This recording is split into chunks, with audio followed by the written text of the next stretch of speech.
Let's talk about selling fan art.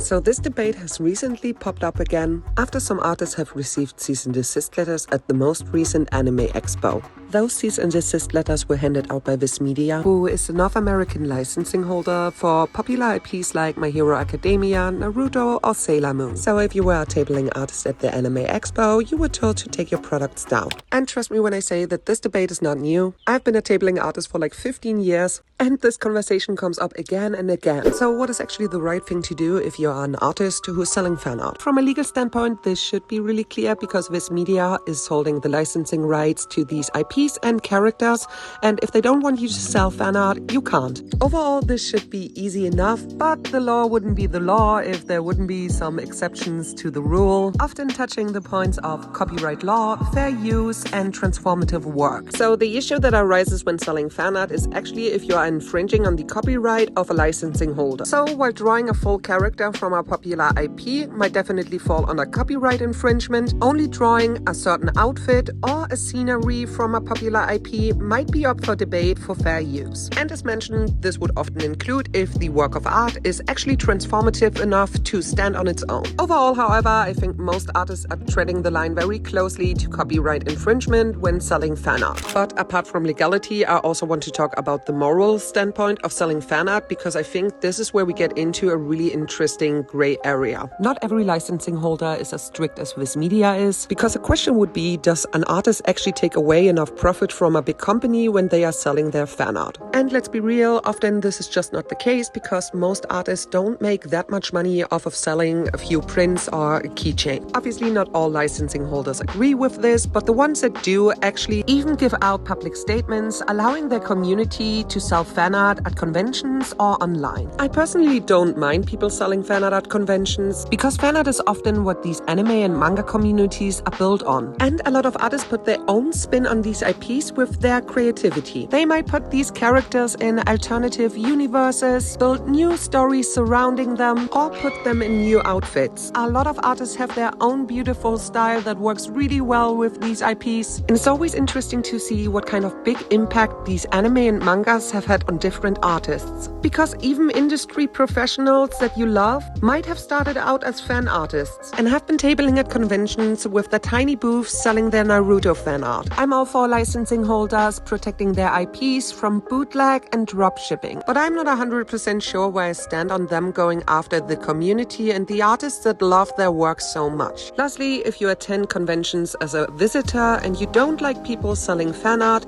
maybe just walk by. There's no reason to get into an argument with an artist about if it's right or wrong selling fan art. This is in simple terms between the artist and the licensing holder and none of your business. Every artist needs to determine on their own if they want to take the risk of selling fan art. And while it's good to know all the legal ramifications, I think it's also important to remember the moral impact that selling fan art has on the community. So the question of selling fan art is not gonna go away anytime soon. And where you stand on this is up to you. But I think there's no reason to bully people or make them feel uncomfortable in their own community.